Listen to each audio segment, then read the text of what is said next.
Hey, can we think twice, Canada, about why our working class families, farmers, truckers, tradespeople, and even millennials are rising up and marching in the streets?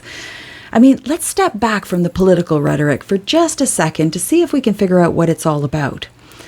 Now, whether you agree or disagree with what I'm about to say, please do let me know your thoughts in the comments.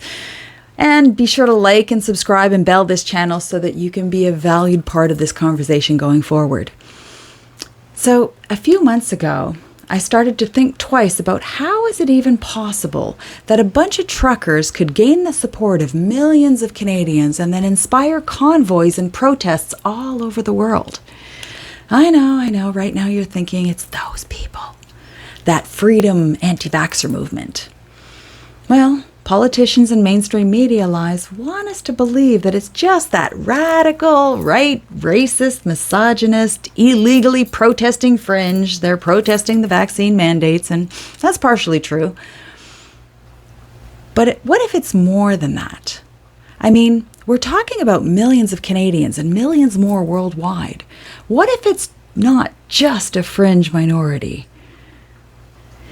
What if it's a dramatic shift in the consciousness of the planet that is ordinary people desperately trying to wake up to the divisive political game of left and right that elites use to manipulate everyday people like you and me so that they can hold on to power?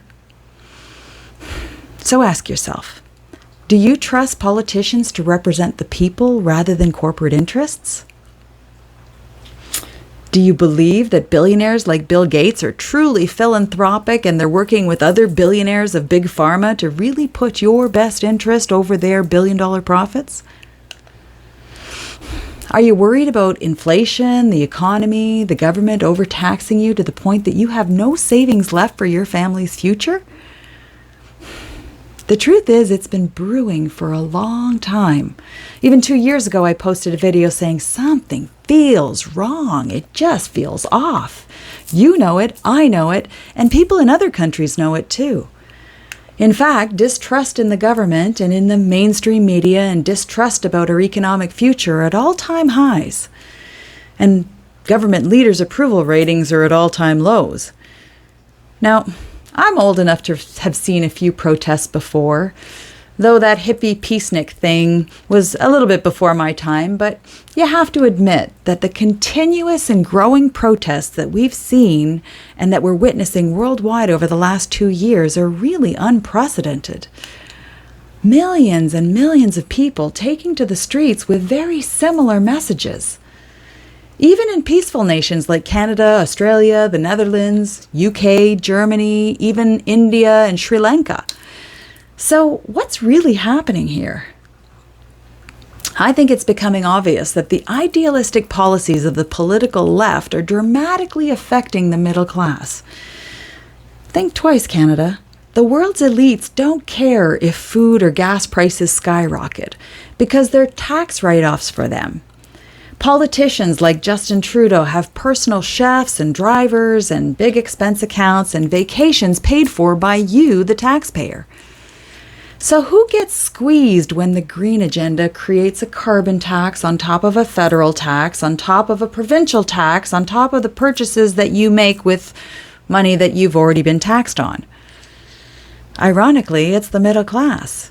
And that's the same middle class that Justin Trudeau's Liberal government got elected with in 2015 when they promised to help the middle class and those struggling to get into it. Remember that? But it's become abundantly clear that the Liberal hypocrisy is absolutely tone deaf to the real struggles of ordinary Canadians for things like food and gas and even housing prices. They literally campaigned on raising gas prices so people would stop driving and reduce carbon emissions. Well, they succeeded.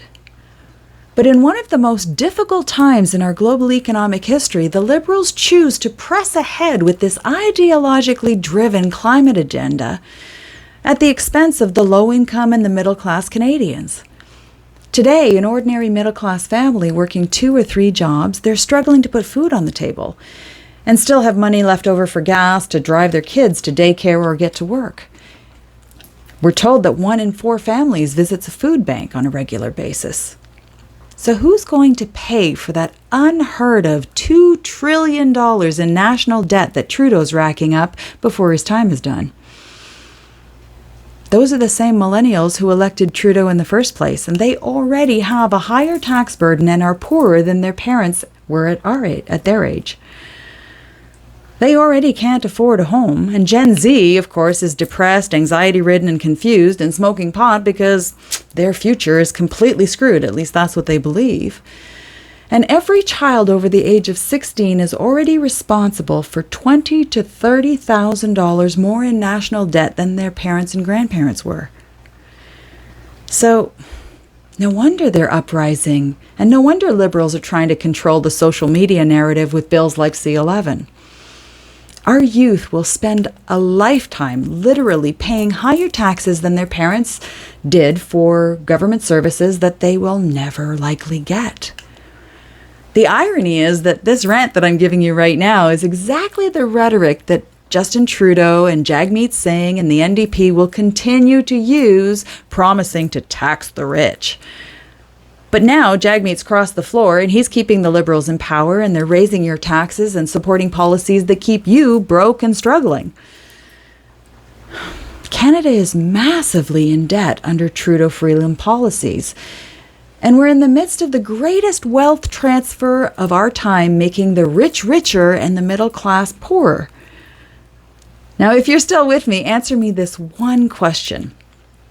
Do you still think that the uprisings worldwide are just about the anti-vaxxers and the vaccine mandates?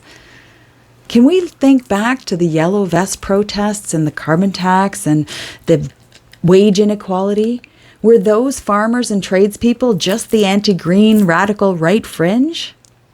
We've heard that before, and now we see a different picture.